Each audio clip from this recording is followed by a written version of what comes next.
After leaving the military as a decorated soldier and as part of the greatest generation, he lived by the values etched into every soldier during basic training by continuing to serve his family, his church, and his community with loyalty, respect, selfless service, integrity, and honor. May we too carry on this legacy of service to others, providing new generations with the awareness of the true cost of war and the infinite value of dedication to God, America, and her ideals, ideals which bring the best of our human spirits, as personified by Private Ellis, into experience. We ask God to watch over the Ellis family, as well as all of our veterans and their families. Remind us always that freedom, peace, and possibility can and will triumph now and forever. If you see veterans, they're always volunteering, they're always out in the community, they're always doing extraordinary things, but they're never looking for the medals or the pats on the back. They're never looking to be recognized. They come in, they do what they do, and they fade out. And that is the backbone of our country. And it's an honor to stand here to talk about Patrick and his career, not just in the military, but his career in the private sector and what he gave back at the church and what he's given back to everyone else.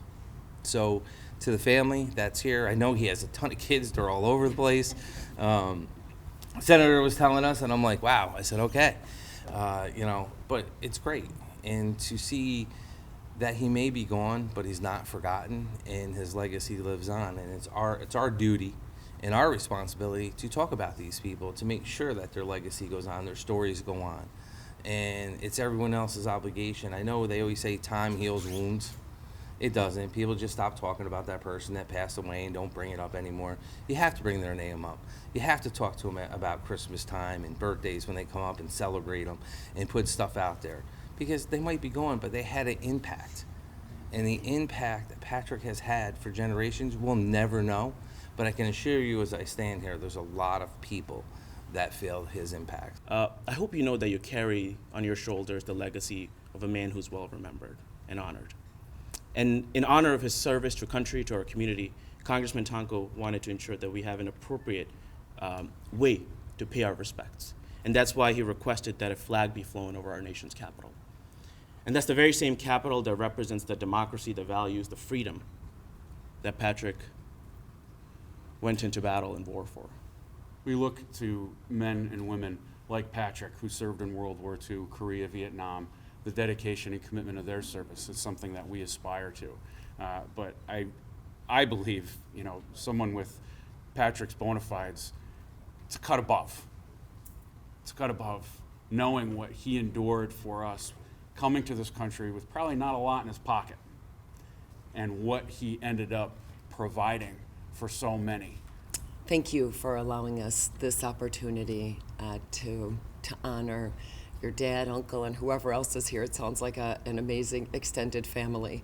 My father was one of 14, so I think I get it, and I'm one of 8, so I get it. It's just, but it is so impressive, and I guess having that many children, it means he won't be forgotten anytime soon, but I really appreciate this opportunity. So I always say the beauty of our veterans, the unsung heroes, is that we have ordinary people stepping up for extraordinary circumstances. Patrick was a classic example of that. And to share the same sentiments as my colleague Pat Fahey, we are honored to be here today. Your father was a shining example of service, a shining example of what it is to be an American. I know he was Irish, but he was American through and through, and he fought for our country. And I'm so grateful that you've allowed us to honor him today. 24 months ago, I didn't know what was awaiting me here in the Albany area. You could probably tell from my accent, I'm not from here.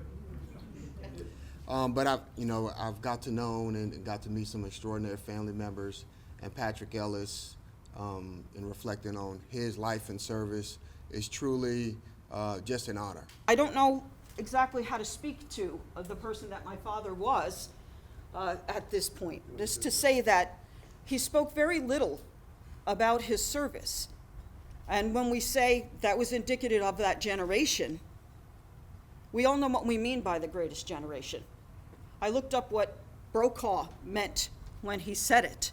And he said it was a legacy of sacrifice, and that they were willing to give and not take back in return. And that was an amazing way to actually describe my father, because that's who he was. When he joined the service, he was not a citizen of the United States. He was an Irish citizen. He came here in the dark of night. I said, "Daddy, well, what did you do during the war?" Whatever I was told, Sheil. I did whatever I was told. "Daddy, did you ever get in the tank?" "Well, that would have been nice. That would have been nice." "Nope, I got to run next to it." And there were just a flip thing. He would be standing and going like this, and I'd say, "What are you doing?" "Just taking care of that metal I brought home with me," because he came home with some shrapnel. And we have memories of him having to go to the Veterans Administration because he had contacted something in North Africa. But he never one time said anything to us about service other than that. What he did say when I asked him directly was, "I did what I was supposed to do. I did what was right, and no one owes me anything." So if I could leave you with one idea about my father, it is that one. And one thing just for me.